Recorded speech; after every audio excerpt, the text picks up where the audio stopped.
Was hosting. It was called Nick Cannon's Fresh Faces of Comedy. How did you get on that event? And that's what made me realize, okay, this shit over here is my responsibility. Right. That out there is gonna go whether or not I'm here or not. And get all this shit together on my own, and somebody might. That's how Nick met me. I was outside talking to myself, getting my set together, because the dude at the comedy club told me I couldn't talk about none of the shit that I planned on talking about the first time I was going up there to do the show in New York. I always find it funny that niggas can be a real nigga everywhere except for in their house. Get into a position where everybody wanted something from me, to realize that the only shit that really mattered was what I can get of myself. Know that they would just ask me how I was feeling to ask me for something right after made me do something that I had never done in my life prior to that point, and that's duck the responsibility necessary to having the conversations with these people. I ain't never ducked nothing in my life. Right. Now niggas want to Loon me to death. Salute, Loon. Yeah, exactly. It's my man, Loon. That's my man, too. Both Loons. Old Loon, new Loon, both Loons.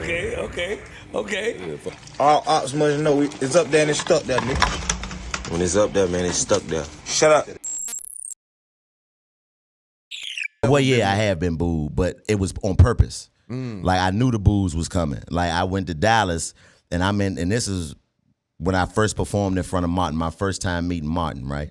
I'm on a show, it's a group show now. With the big tours, when you see all of these different guys, when you have a D-Ray and a Martin and a Ricky Smiley and a Corey Holcomb and all them dudes on one show, that's the potluck. That's when you bring your dish to the big show. You know what I mean? The comedy club is where you hone your skill. Yeah. I had, 20? I had 20 minutes. That's 20 good, minutes. though. But at this point, this was just a couple. mean set. That's a lot. Yeah, it is. But for me, I was just in awe of the fact that I'm getting ready to perform in front of a nigga that I idolized as a young nigga. So I'm like, what can I do to separate myself in this moment in front of this person that has seen every kind of comedy that exists at the highest level? Like, it's very rare that I want to impress other men in any capacity. But in that capacity, I was like, I want to impress this man because he's impressed me for so many years, not even knowing who I am. And then he just greeted me and said he was glad to meet me and gave me level. I want him to see that I'm one of them ones. Right. You know what I'm saying? Yeah. Like, I want him to see that in this moment. Yeah. So I came out and I'm in Dallas, and I always rap, you know what I mean? That's just always something I do. And it's a song called Southside is the Realest. That's a big song in Dallas. So I came out and I'm like, every time I hear this song, it made me feel like I'm from Dallas, you know what I mean? I'm the Chico is the realest. Know you gon' feel it. What did I say? Know you gon' feel it. Know that I'm the illest. That I get to rapping and I'm like, you know what I mean? Pockets on swole. Flow is so cold. And mind you, at this point, they all the way into the rhyme. Hey, I'm like, the Cowboys ain't never gonna win the Super Bowl. Boo! Boo, nigga, fuck him. Like, that's what you get, nigga. Washington football team. Yeah, Fuck y'all. You should have waited. That's what's wrong with niggas. Niggas rap to you now. You think you know a nigga. Nope. And then just that, and then being able to turn them around that quick. That was what I had to do, and for me, to stand out. In that moment, like I'm gonna come out and say, I'm talking about everybody. Hey, the Cowboys ain't never. Boo, boo. Yeah. I'm like, nigga, fuck y'all. Yeah. And that right there was a level of audacity that most people don't have the fearlessness to be able to do on stage, especially in that moment. Yeah. Like, cause I'm nervous. I get nervous before every show. I've always told myself, if it's a show and I ain't getting nervous, that means I done accomplished everything I'm supposed to accomplish. So I still get nervous before I touch every stage. Yeah. But once I get out there and hear my voice, it's clockwork. I'm doing my thing. I think, but so that's how you get through it. But you get nervous. You just recognize, this is part of the pattern. Yeah, that's just what it is. Part of what happens. Because I wanna, like I said, my work is my work. Yeah. I want my work to be something that people are proud to, say that they saw. So I'm always like, let me make sure I give my best. But in that moment, I'm like, nah, I want to show this nigga how raw I am. Like, because I don't necessarily have the same capacity that most people do. It's like if you know you can do something, or if you know you that man, you ain't got to show up and announce it. You know, the loud nigga in the room is usually the motherfucker trying to prove something. Right. And then probably to himself mostly. Right. For me, I don't do none of that. You know what I mean? But when I want to and when I feel it, I'm like, man, I'm about to show this person how much of a dog I am at this shit, because I want you to leave here more than even the people. I want the people to leave here with that perspective, but I want you to leave here knowing that your influence gave me this ability to be able to take the parts of the game that you laid down and do this with it. Right. I want to give you that because you mean so much to me, and that in my career, in my life, in my moment. I ain't had no daddy, so nigga, you kind of helped raise me, being able to sit in front of that TV while my mama went and handle business and watch you and laugh. So the fact that you are in front of me right now and I'm a peer of yours in theory, I want you to be able to see, man, hey Slim, the work that you put in has impacted the next generation to this capacity. And I'm one of your understudies, whether you know it or not. And look what I'm able to do from your, tutelage, if you will. And that's some dope shit. How did you get into comedy? I went to college and went. What year you get in? 08. How long you been? I started 08? doing it in 08. Yeah, I graduated from college and I, went to Winston-Salem You State. did them bullshit rooms though, like. Oh, nigga, what? That's how you start. You know what I mean? And I was the last class of comedian that came in was before social media. 08, social media wasn't. It was just Facebook for real. It wasn't no, social media that you can capitalize off with comedy. So I still was having to go do the open mics, and I started at the Greensboro Comedy Zone in Greensboro, North Carolina, and I did that purposefully because it's like I got to make a name here. Yeah. Because whenever I go to these places that they tell me you got to go to make it, then I need to have somebody that I can come back to and that's going to support me whether or not they believe I'm the shit or not. So I got to build this following, and I'm going to do it right here where it's not a hotbed of comedy, where ain't nobody necessarily coming to look for nobody that's comedic talent. If I can come up out of here with a name, then it's going to make them respect me when I go to these places. And even if they don't, when I touch that stage, the work that I've been doing in these places to make these people fuck with me, when you do this shit every night, you're going to see the difference. Right. It shine bright. Yeah, exactly. You know what I mean? So when I graduated, go ahead. When I graduated, I went to get a job where I did my internship at, and they told me I was going to be making $6.25 an hour. And I was like, I'm not, because like the hustler in me just wouldn't allow me to go the route that they say you supposed to go. Like I'm saying, like we've been talking about that social customary thing that we believe in, subscribing to the group think. I done went and did this, and you telling me I'm about to be making less than I was making when I got my first job bagging up groceries at 13? Nah, I'm not okay with that. Yeah. So I went home, went through the whole process of figuring out what I was going to do. My man, Jerome, had told me, man, you need to try comedy, because I was hosting all this shit on campus and college and doing all the step shows and all that. But I'm like, man, I ain't never want to be no comedian, nigga. Like, I ain't really... I like comedy. I study comedy because I enjoy, the craft of it, but I ain't never wanted to be no comedian.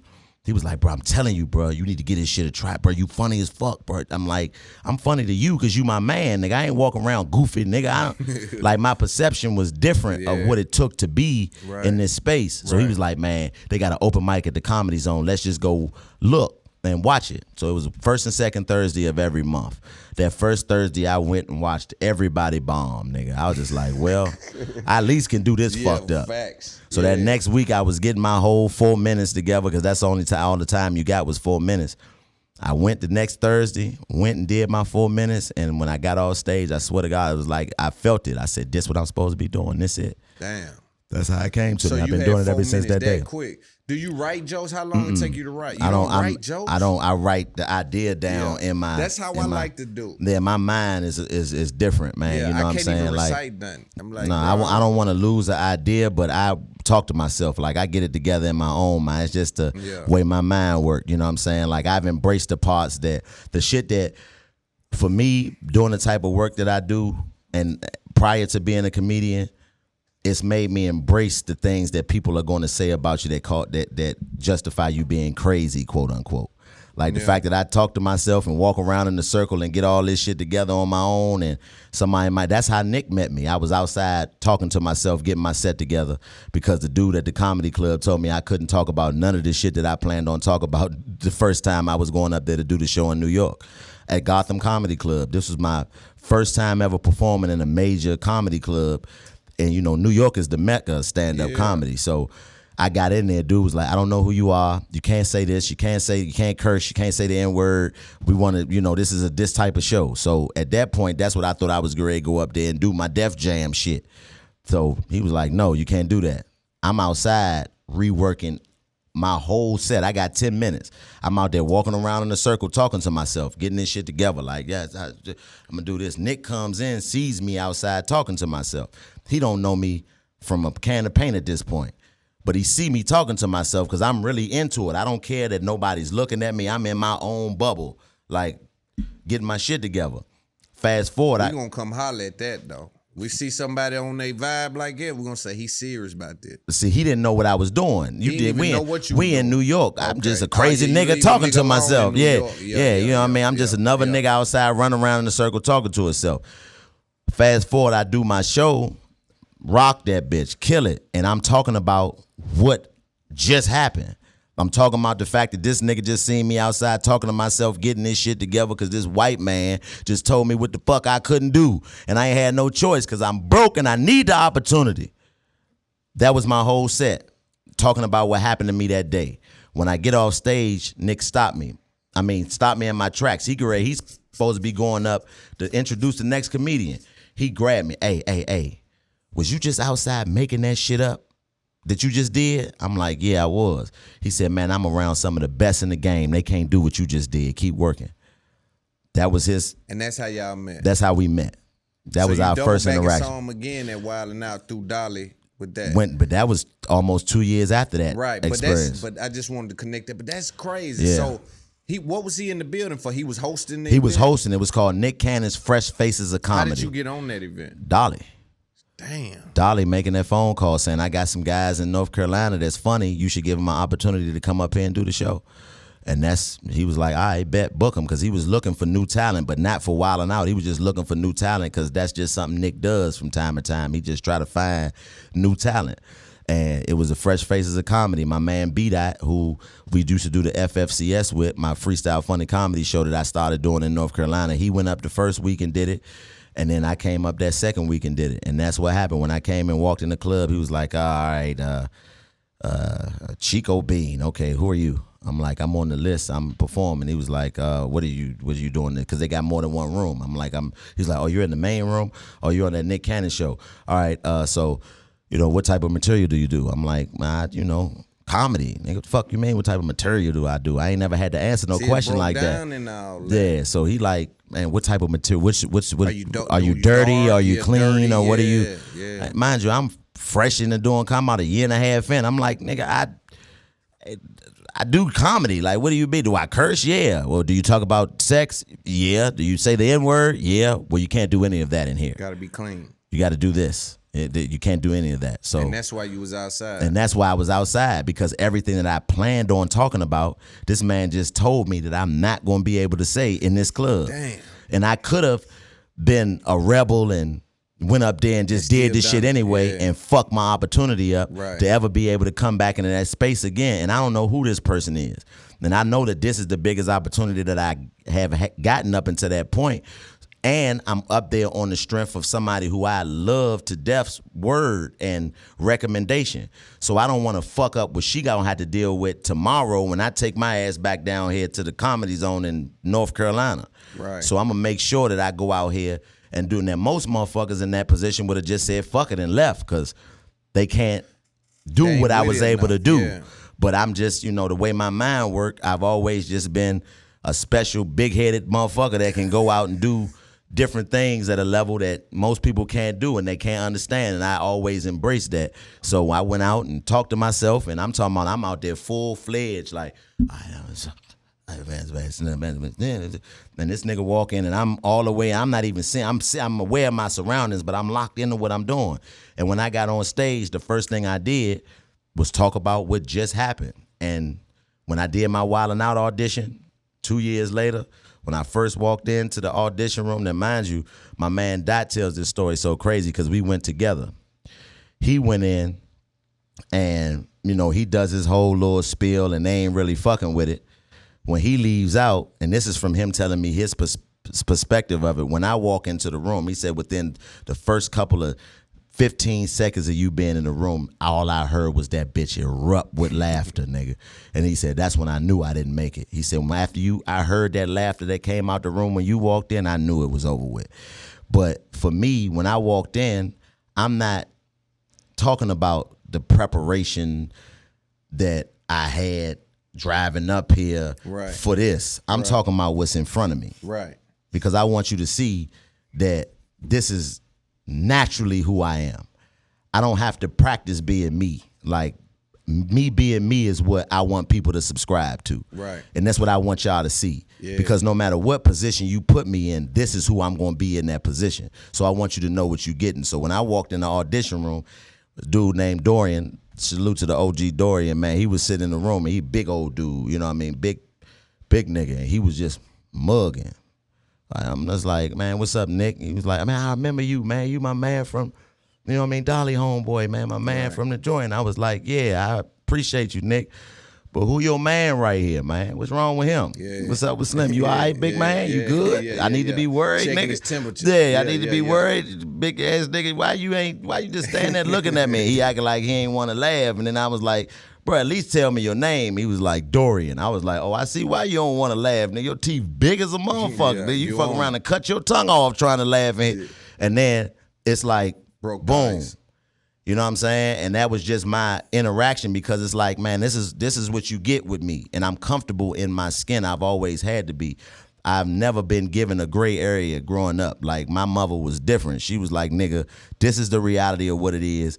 This is who you are. Learn how to love that. Right. And I had to figure that out growing up as a young man, because I always had man responsibilities. Loon, like, when my friends was playing football and riding their bikes, nigga, I was walking to the Safeway with a cart to get the groceries for the house, because my mama was burnt out. She had to catch 3 buses to get back home from work. She ain't got the energy to walk down here to this Safeway. So here go the money. Here go the cart. Go down there and get everything on this list. You gonna miss that football game. It'll be another one, nigga. You gonna miss that bike ride. It'll be another one. And I had to figure out how to be comfortable watching all of this fun go on while I had to go handle responsibility that was not necessarily for a child to have to bear, but it was my reality. Right. And in those walks and them times where I had to be by myself, I had to learn how to be comfortable and confident within my own space. And that Now, translates. and as fucked up as that may have been for me as a child, as a grown man, I'm thankful. I thank God every day for those experiences, because now I'm able to be comfortable in That's shit one that of I them. see other grown men fail at. And that's one of them gifts for the future. Yeah. You know what I'm saying? That we you were don't know what talking you're getting about. all the way. You don't even know when you going through. You like, man, it's cramping my shit. Did you have your pops in your life? Nah. Did you have any type of relationship with I him? mean, they came back around when, you know what I'm saying? Like, I used to do certain things, you know, with artists, right? I used to rap, and I had Tip and Dro and Waka Flocka in the town one time, and my father showed up. I hadn't seen him in a year.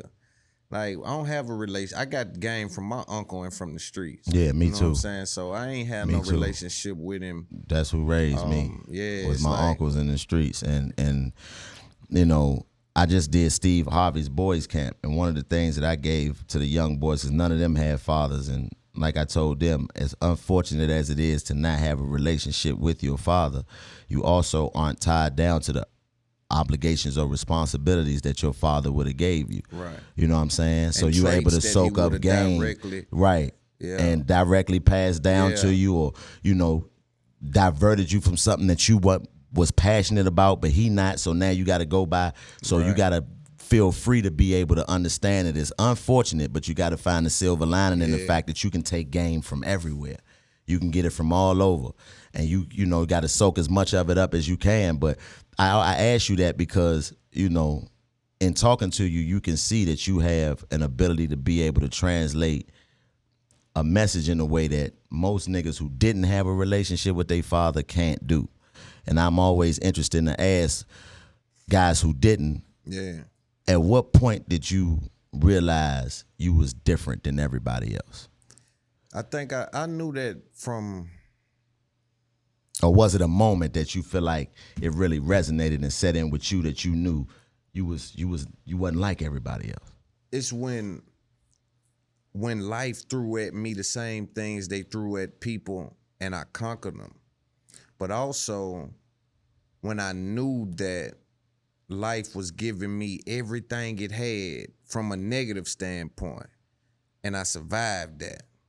So I said, nah, if I outwitted that, like outwitting the devil, you know what I'm saying? And I felt like, and then all my people, man, my people don't tell me that I'm great, but I don't care about words anyway. I watch actions. So the actions tell me I'm great. Everybody brings everything to me.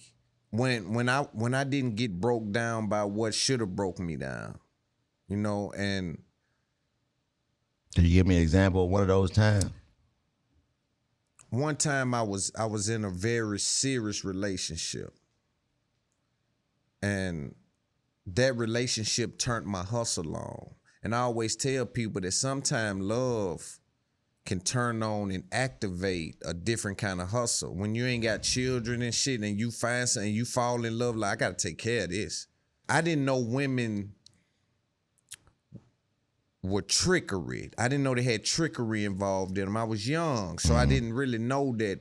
Like when a woman would call me king, I would really try to live up to that. I didn't know that that's trickery, not all the time, and not from a pure woman, but where I was coming from, because I had some money, I'm king to everybody. You see what I'm saying? The dog is your cousin when you get a little money. So I didn't know I was operating in a space where people didn't mean what they were saying. So when I finally left out of that, I think I hit rock bottom mentally, as far as like, you way too smart to have done that. Like when I started to reveal things to myself and get away from it emotionally and look at it logically, and started to just say, all right, nigga, you gave a lot to something that you ain't get much from. How smart really are you? Right. Do you really, who really are you when you can be tricked by words in that way? And I dived in the books. There was some pussy involved too. Don't just say it was the words. You got to get it. The pussy was that's top really tier. that was a big part of it too. The words just made the pussy just you got to give yourself some grace on that one. And the everything, and all that shit. Right. It was a vibration, but I think I still gave it too much. I still gave it too much mentally. You have a good time with it and things. Yeah. But if I'm not careful with this thing. Oh, trust me. Who you telling? Yeah, I got the same problem. That's why I Yeah. said it's, it's so important to subscribe to whatever it is that, because the most consistent thing that's going to happen to us in this life is your mind going to talk inside your mind. As we having this conversation right now, our brain talking inside our brain. So that's what you got to navigate, because when everything gone and everybody gone and it's just you and your thoughts, that's who you are. Yeah. And I know, like, I got to. That's why I stay with something, bro. Yeah, I got to. I got to because it'll keep me. I be in the trick bag. Because I know me, I still a go. He said, "What to go do? I pop tall, man." And that's the worst thing. Unfortunate for it's me fucked that I'm up, man. still available in that way. And that's the hardest thing to be able to shake, man. I'm telling you, I'm with you. I totally understand it, because I feel the same way about, in the perspective that you just gave in regards to navigating the things that should have broke you down. And I've had so many different moments throughout my life that, should have, that I had every excuse. That's like I said, like not having no daddy, my daddy getting killed. I got every excuse to be as fucked up as I can be. Right. But when my uncle got killed, I remember how I felt when I saw the world still moving. Everything was still going. And that's what made me realize, okay, this shit over here is my responsibility. Right. That out there is going to go whether or not I'm here or not. And once I realized that, it made me realize that the importance of managing your bubble is it's the most. It's imperative. It's imperative, man, for you to be able to navigate that, because I know from what I come from and the way I was trained, like, everybody in my household was with the bullshit and was on it. And that was normal. And the environment that I come from, the city that I come from, all of that shit was normalized to us. So for me to get to a point where I navigate beyond that and to be able to be pulled back into it based off of me not being able to manage my emotions is something that I constantly challenge myself on. Like when I was dealing with my mother being sick, I'm at the gas station. And mind you, I'm going through all these emotions because I feel it. I know my baby about to leave here. Yeah. And I'm in the gas station and the nigga is just looking at me. And he keep looking at me. And I'm like, man, Slim, what's... He like, oh, my bad, dog. I thought you was Chico Bean. And in that moment, I'm like, nigga, you tripping. Yeah. Like, you are Chico. Like, you tripping, nigga. Like, I know it's fucked up right now. I know you grade, could potentially be grade lose the most important thing in regards to you being who you are. But, my nigga, you are who you are. And it took me to walk around the block and do that same process. That's the blessing of me having that process. It saved my life because I knew what to do in that moment. I knew how to take myself out of it. So you got to develop something to be able to snatch yourself out of that shit whenever it happens. You know what I mean? Because, and then,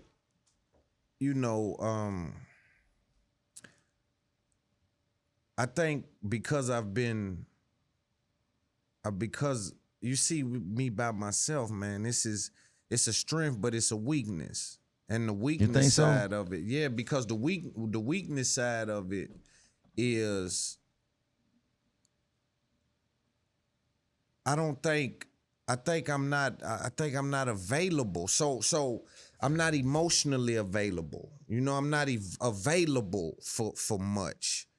Like, and I don't mean time consuming shit. I mean like emotionally. Like I said, I'm not celebrating wins. I'm not relationships not really meaning much to me. Like me and a girl together is like, it is what it is. That's fine though. I mean, in my opinion, because I'm the same way. Like, I'm trying to work through these things. I'm trying to see, am I disconnected? Like, what's, you know what I'm saying? Nah, it just feels... it's not that. Coming from somebody who moves the same way, I'm always by myself. Facts. Not because I can't be around a whole bunch of people, but I'm my own best friend, and I'm comfortable in that. I embrace that, and I think it's just a perception thing. Like, you want to be everything that you can be for the people that count to you, but you got to be that for yourself first. As cliche as that sound, it took me to get into a position where everybody wanted something from me to realize that the only shit that really mattered was what I can get of myself.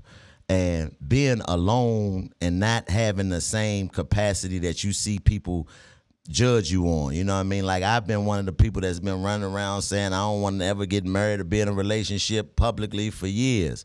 And one of the first things when I have a conversation with a woman about that is the first thing they do is relegate me to loneliness. That's the biggest. Right. They wrong about that. But still, that's the first thing they go to, because that's the people project what they fear the most on you when they hear you not conform to what they believe is something that works. But my perspective on what's lonely is different from yours, because being by myself, I revel in that. No, and that's why I learned everything. That's got me. I'm loving that.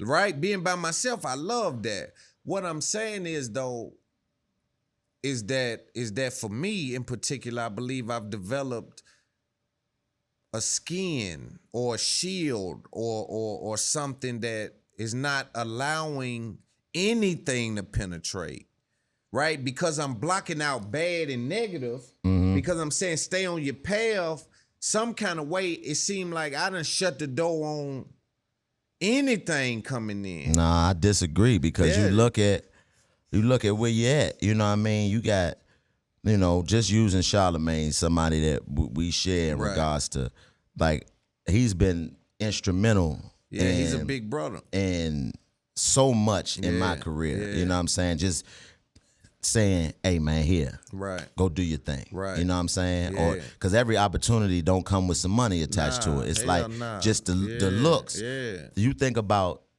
how long I've been doing what I've been doing. I got on TV in 2013. What was you doing in 2013? I was exactly. In the street, that you ain't even got to say it. Yeah. So you think to now, we share a commonality of a person that I done been dealing with since over a decade now. Right. And this is somebody that you can genuinely say is a big brother, because he's in a position to offer you the same type of help that he's offered me. So you're not blocking out everything. And I'm not talking about professionally. That's what I'm saying. I'm so locked in professionally that personally is suffering. I mean, have you identified the things that you desire personally to be able to know if you... No, but I've lost everything I had personally elevating professionally. You see what I'm saying? Okay. So because everything I had personally came from most things, I won't say everything, most things I had personally prior to leaving that whole stage was of that life. It was Right. of that ilk. And when I'm over here, when I mix those two, I put myself in a trick bag. Yeah. So I literally had to cut that off. Yeah. Now, that was the right move. What I'm saying, the unintentional consequences, I think, and I could be wrong, but we're talking through this, right? Right. The unintentional consequences I think I'm faced with is that because I had to cut all of that off and shield myself, because I love them people on the other side of this thing. Yeah. Like, bro, I just told my right-hand man I talk to every single day is facing a life sentence. You know what I'm saying? This is my guy. This ain't somebody I know in passing. I don't even never drop his name. I ain't never done an interview. This ain't about no clout shit. This is my guy. So I'm saying it's love on over there. And it seemed like that's where all my love at. But I can't go get it. You see what I'm saying? Yeah. Like I'm over here where I get professionally, I'm piping hot. Right. I'm doing shit. I can call anybody in the game I can get in contact with just off my wit and my ability to talk, dog. I'm blessed beyond measure. For sure. But my love, the people that I know loved me before this, because again, all this, I'm thinking it's motives attached to shit now. Everything seems weird, and I'm sure you know what it's like on this side where it's like, who's here for what? Yeah, I mean, but that's what I'm saying about what I was, the analogy that I was using about seeing that table and being able to, you know, go like this. That's one aspect of it. But it's another thing to be able to see that table and go over there and stand at it and watch the game be played and give your perspective and all that, but not put none of your money into it. You know what I'm saying? And I think I'll get there. And that's the But part that I'm it not sounds there like. yet Yeah, it sounds like you because- still haven't separated your love that you get and the love that you were given in that regard when you over on that other side. Like, it's one thing for the love that you receive, but when people see you, it takes you back into the mode of being who you were over there to them. And it's hard for you not to turn back into that person. Exactly. And that's the thing that you got to be able to navigate, getting over there and being able to still be able to receive the love and give it, but just give it in a different way than they used to you. And it takes training. I give you an example. I had a show at the MGM in DC. I knew that I did the first one right after my mama passed, so I was still in the twilight zone. And I had like 80 comp tickets. I just was putting niggas on the list. They accommodated me. Wow. But when they came back the next time, which I'm blessed that there even was a next time because I sold enough tickets to where the 80 comps wasn't a problem. But when I came back the next time, they was like, look, you know, we were understanding of what happened, you know, prior, but we can't do that many comp tickets this time because we opening up the second level. We want to really, you know, sell this thing out. So, you know, of course we can accommodate your people, but only a certain number of people, right? Now, mind you, my mother played a big role in being a filter through certain people to me. Like certain shit didn't come to me because they didn't want to have to deal with one. Right. But once she was gone, all of that shit came to me. Now, mind you, it fucked me up emotionally, as you said, because I'm real in touch with my emotions. I understand it. It's very rare I get into them, but if you somebody that I give them to, we in there. You got me. You got me. Yeah. So to know that people that I felt like should have been able to feel what I was feeling, to know that they would just ask me how I was feeling, to ask me for something right after, made me do something that I had never done in my life prior to that point, and that's duck the responsibility necessary to having the conversations with these people. I ain't never ducked nothing in my life. Right. But this is the first time I ever put shit off. Niggas is texting me, calling me, hey man, you know what I mean? And I'm just, I ain't worried about that shit. Then it crept up on me. My manager hit me, boss lady hit me like, yeah, we gotta get this promo, how we gonna run this, you know, this the shit for the show and all of that. And I'm like, I can't do it. She like, what you mean? I can't do it. I realize I'm not ready to go up there and face these motherfuckers who I done let do this shit that I know I got a problem with, but I didn't have the ability to be able to address in a manner that was necessary up until now. I know I can't go up there and face them people because I know my mind. I know I get in there and a nigga in there eating lamb chops and drinking champagne. Man, I wouldn't have missed this for the world. I can't say that I'm not going, you would have missed it if I didn't give you a ticket, bitch ass nigga. And I, not in these people, not there. Right. Not at this level, not at the MGM, not, you know what I mean? Right. And it made me realize I had ducked something. So that was the first time I done been ashamed of myself in my life. I was ashamed of myself. Like, I can't believe I let this shit happen and had to cancel the show. I ain't never did that. Yeah. But after that cancelization, I said, man, I'm going to do what I need to do. Fuck it. I got to develop the mentality of what's necessary to be able to go over here and face these people. Yeah. Because I got to. These my people. Yeah. You know what I'm saying? But I got to do it in a way where they respect the fact that I'm over here now. And I can't do it this way. So my thing was, look, everybody that was asking me for some shit, wherever I'm at in the world, you can come see me. I got you. Except for in this city. Right. In Washington, D.C., if I'm here, you got to buy a ticket to see me, man. Because you ain't got to really do nothing to support me. If you drive to Baltimore, I got you. Right. Because at least it took you the gas money to get up here. But if you in this city and I'm performing in this city, man, buy a ticket to see me. You should want to if you my folks. And there was some hard conversations to have, but I had to do it. Yeah. And it took me to have that experience of canceling a show, some shit I never did before, to give me the strength to be able to go over there and have them conversations. I can't let that shit happen no more. And I'm glad that I was able to do it, and then I ended up selling out the show. The shit was amazing. But I just know that had I not had that type of interactions with the people that I had to have them with prior, then I would have never known what it took to be able to get it after the fact. This is where you got me at. Hey, can you give me a Sprite too, bro? This is where you got me at. That's you personal meeting professional. Yeah. See, what I've done was literally sever the personal to elevate the professional. But there's no way you could have completely severed it if you still over there. You see I'm what I'm not saying? over there, though. I mean, but you over there enough to know that the love that you was, that's still being over there. Yeah. So the severing that you did was your connection to what you was giving them folks while you was over there. That's what you stopped. You stopped being the guy that show up with the answers and all of the solutions and all of the man, I'm fucked up, Loon, or man, this happened and that happened. Yes. I can't be that no more. But you haven't severed the connection to these people fully enough for you to be able to say that you done separated the professional. These people are still a part of who you are. You just have to figure out a way for yourself to be able to go over there And then it ain't without being attached to what you used to be. Yeah, see, a lot of it ain't even for them. A lot of it's for me. Yeah, that's what I'm talking about. Like, it's all for you. Because I go over there and turn back up. Because I see them, I see it. Bro, it's this town is it's popping, man. Yeah. Like popping. My homeboy, another one of my guys, he just went, he took $1 million loss. They went in, 500 racks, 40 bricks. Like, if you involved on that level around here, like in here, it'd be 150,000 in here.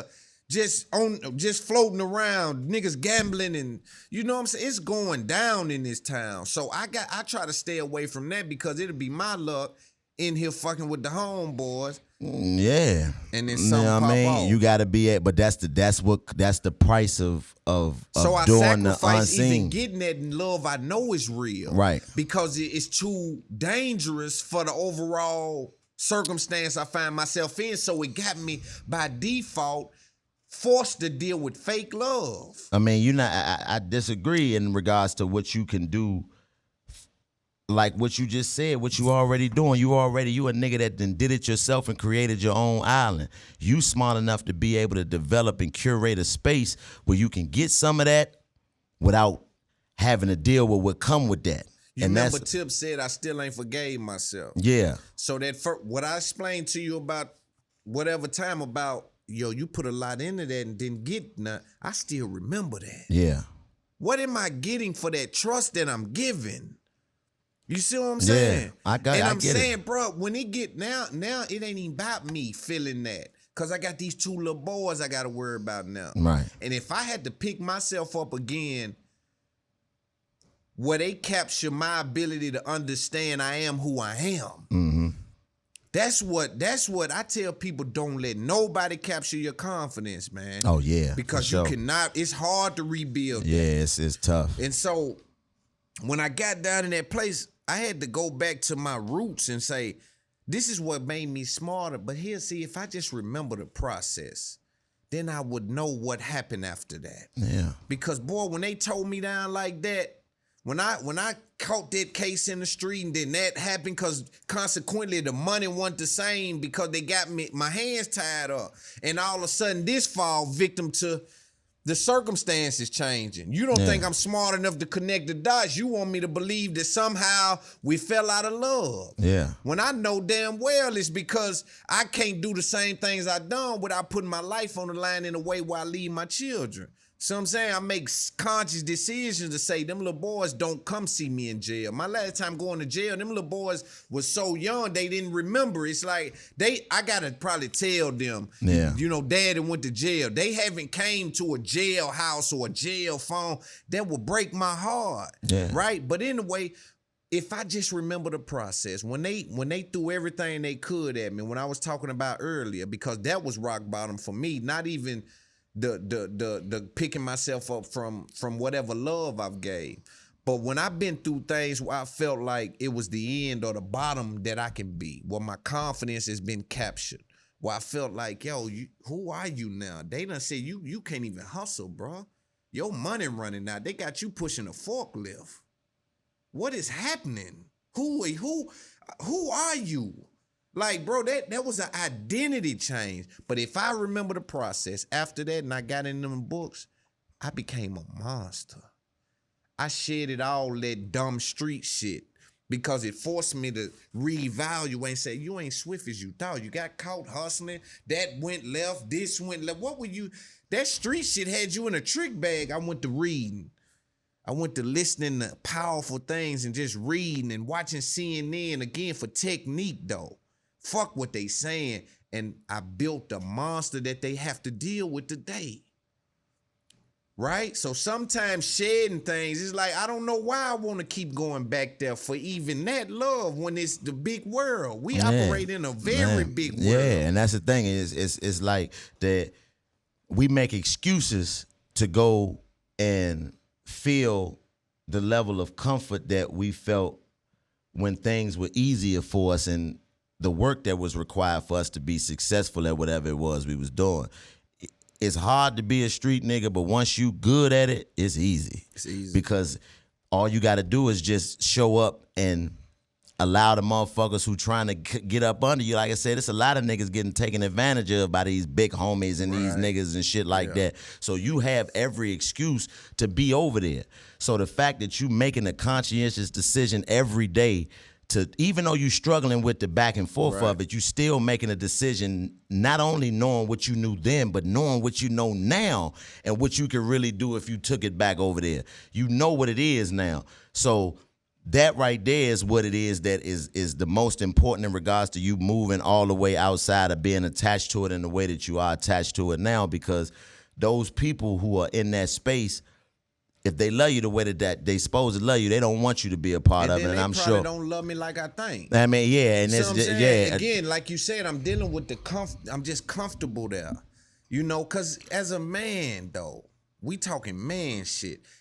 It costs a man something to build love. Love ain't free. No, it's a very expensive. Hey man, it's so very when we expensive. go out and say I want to find love again, as a man, I know how expensive that is. And it's almost like I ain't willing to pay it. But I do myself a disservice, especially when I'm operating at this level, right? I'm saying to myself, yo, I don't want no relationship, but I don't even trust people at all, family.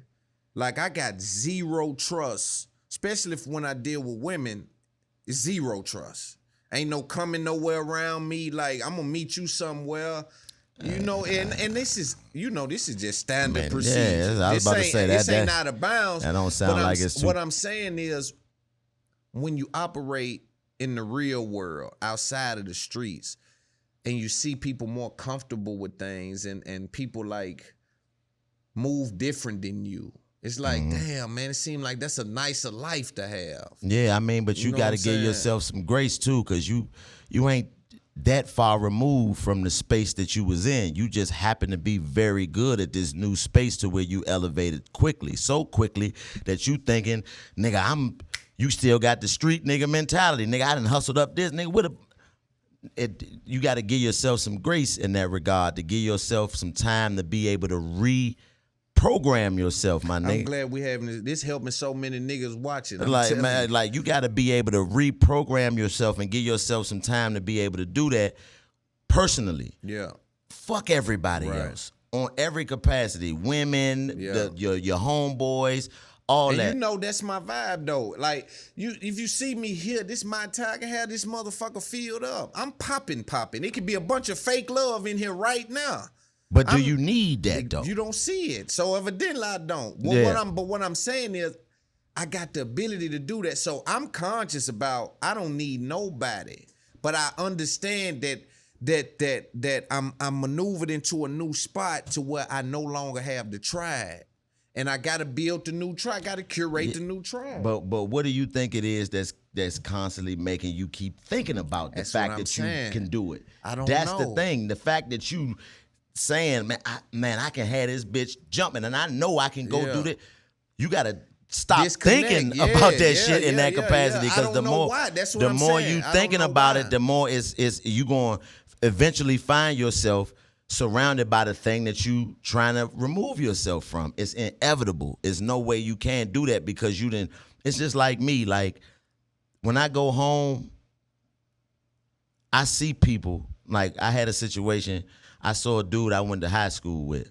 Now I thought this nigga was above it. Like, it's certain niggas that you think they might, what I mean, everybody taking the risk of going to jail and getting killed out here, but yeah. it's certain shit that certain niggas you just, man, you no ain't gonna way. succumb to Yeah, that. Yeah. And I saw him, and that wasn't the case. He had totally, and I'm like, damn. And I couldn't even bring myself to stop and holler at him as much as I wanted to because I understand that I have removed myself completely from whatever you got going on. And I can't afford for it to walk up on you while I'm standing here hollering at you. I can't afford for that to be the case. I got to let you stand in your space, and hopefully in this prayer I'm going to give you, because it broke my heart, but I got to keep going. As much as I wanted to pull over and holler at him, I seen him, nodding out in front of the carry out. This is a nigga that I thought this One was of my the men. man. Yeah. Like this was a nigga I never, not that. Yeah. So whatever it is that he had going on, I understand what I have going on won't allow me to insert myself into it in the capacity that I wanted to and that was natural for me to do. Because who we were the last time we interacted, man, what's up with you, Slim, man? What you got going on? I know you ain't out here. Nah, I'm not there no more. So what I can do out of love is get in contact with somebody who is close to him and still in that vicinity and help him that way. Right. And that's what I chose to do. I pulled another nigga that I know that from his neighborhood. Right. Hey, man, come holler at me, man. I got to talk to you so I can get the backstory of what I just saw. Am I tripping? What's going on? Yeah. He gave me the backstory, man. Do this for him. Look out for him in this way. Tell him it came from me. Yeah. You know what I mean? But you gotta stay away. But you can't insert yourself. And for me, I think what I'm saying is, when I say I can have a bunch of people in here, what I'm saying is that I refuse to surround myself with fake love. Now, by consequence, because I've been wrong about it several times, I was just about to say that.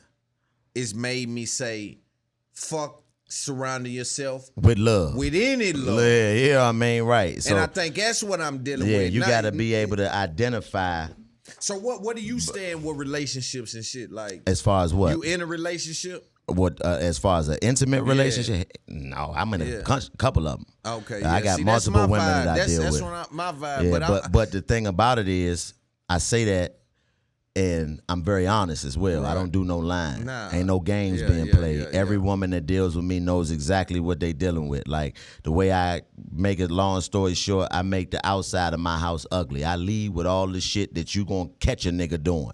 I'm telling you up front, this is what I have going on. You're not going to be the only woman I deal with. You're not going to be the only woman I talk to. You're not going to be the only woman I have a relationship with. Right. So if you come over here, know that that's going to be the reality. Now, as far as the details of that, I usually don't even have to get into that because that eliminates majority Of the questions. Yeah. that come once you leave with that. But that's who I am, and that's how I operate. But what that does for me is that allows me to be able to surround myself with people who I can hold to the same standard that I hold myself be to. honest with. And tell the truth to. Like I always say, one thing that I find very interesting about niggas when I had conversations when we about to go into something, a lot of people always interact with me about or ask me about because I've been so vocal about it and I live like this is really my life. I always find it funny that niggas can be a real nigga everywhere except for in their house. You a real nigga in the streets. You'll do all this shit, but when you go home, you can't look at this woman that you say you supposed to be the king and the leader of and be who you really are, nigga. That's the tail in that. Yeah, house. I can't live like that. Nah, but like, see, because what dudes are doing are acting. Yeah, very Like, good dudes too. Dudes are undiscovered actors, man. When they are out here, that's not a nigga taking care of no business. He just look like He just look like it. That 'Cause costume. that house tell you what's really going on, yeah, right. Yeah, that's And- where you get it from. And for me, I've learned in me being this way with women and being forthcoming about who I am completely, that you learn the truth of who women are. See, most niggas don't know who these women really are. Right. But when you lead with Truth. and the disarming the thing, because all of this shit is just disarming you, because all of the things that you got bottled up and you think you're gonna be able to sneak and that ain't happening over here. This a whole nother program. Like if you playing full court basketball, I'm letting you know I'm out here because I fuck with you. I love women, especially black women. So I'm over here, Right. but I'm over here on this side court with this tennis ball. So if you want to play full court, if you looking for a relationship, Right, do right. your thing. Yeah. But don't come over here fucking with this unless you want to learn a new game. That's just what it is. And then having those types of conversations, you learn the things that most niggas don't know. And in my environment growing up, the game that I got about women came from women. A nigga ain't never gave me no game in regards to a woman that I could utilize in regards to my interaction with a woman. Niggas have gave me the game to how to handle being with a woman and the shit that you do in regards to getting them and keeping them and all of that. But the day-to-day interactions and the things that you gonna notice that a woman is doing to you, and again, like you said, them tricks and all of that, that's only gonna come from a Yes. woman because they are ironclad. The difference between niggas and women is niggas get caught, women get away with it. That's why you hear niggas ain't shit because niggas is constantly getting caught up because women are emotionally more developed and able to handle the bullshit and the stress that we give them way better than we are able to handle We'll the stress explode it out. Yeah. that they give us. Right. You know what I'm saying? Facts. Like, Facts. you can fuck 50 women on your girl. You found out she gave a nigga a hug too long. You ready to kill everybody. So that's just the difference. When you think about somebody who can endure that much shit that you have agreed that you would never do to this person, what is she doing in that time to quell those emotions that you giving her? What is she developing? What is she developing into in those moments? That's what I've been able to be privy to now that I stopped being full of shit. Because I used to be full of shit like every other nigga, you know what I mean, as a younger nigga. But after a certain point in my life, at 23 years old, you know what I mean, I was like, you know what? I'm really on some sucker shit. Yeah. Like, And that's a reality check. That's something that we gotta go I'm through. really on some sucker shit, Lying man. all these women Yeah, and shit, and pretending to be Yeah. somebody to make them like Yeah, me I and ain't saying with all whatever that. I need to Yeah. say to make you. That's sucker shit. Yeah. And I ain't never been Yeah. a sucker, and I ain't never been able to be around. I ain't never been comfortable in that space. But when it comes to this female, I throw all that shit out the window That ain't straight. just to be able to say I got some pussy. Yeah, that ain't straight. That is not straight, but we do that. We do We it. talking to young men right now. Yeah, don't do that. Yeah, like, don't if you do can that. help it, and you got to go through it. I You understand go it's through it. tough. You gon' go because through I've it. been through it. I've been the nigga that sometimes it's just you. It is what it is. But at this point in life, I'm not going to pretend to be anything ever. This is who I am. This is what comes with me. What turned you into that? Just being able to understand. Because you didn't always be No. like, It was just one of those moments where I went through some shit, and really it was a conversation I had. Why is it blinking, man? I think we might have got. I say I became that way from. It was really a conversation that I had with my mama. I had a conversation with my mother, man, and I don't even think I ever talked about this before, but I had a conversation with my mother about my father, and she never talked to me about who my father was. She talked to me about how my father was. Like, you act like your daddy, you look like your daddy, you lie like your daddy, but she never told me who he was as a man. And having this conversation with her, it was just spur of the moment. Like I said, I'm, staying in North Carolina. I went home to visit, and I had just went through some shit and stopped dealing with a female based on some bullshit that I did, you know what I'm saying? And I'm having a conversation, and I asked my mom, I was like, Mom, did my daddy ever cheat on you? And she was like, cheat on me? She was like, Make sure you catch as much as you can just in case it's doing some funny shit. she said, cheat on me? She was like, what made you ask me that? I'm like, I'm just wondering if you ever went through that with my father. She was like, oh, what you out here, nigga? You got your dick in the streets? This is my mom. This is how she talked to me. Yeah. Like, what you got your dick in the streets? I'm like, yeah, to an extent, but I just was wondering if, because I don't know who my daddy, I don't know if I got something. I don't know if this nigga was if he had that black snake moan in him. Like, was this nigga a hound dog, or who was he in that regard? Because at this point, I'm feeling like a sucker because I had got caught doing some shit that was some sucker shit. Bitch done called me up lying about some sucker shit, and I just felt like, man, and that's the only person I can come to about it. Yeah. So she was like, nah, your daddy ain't never had to cheat on me. She's like, your daddy ain't never told me nothing but what it was.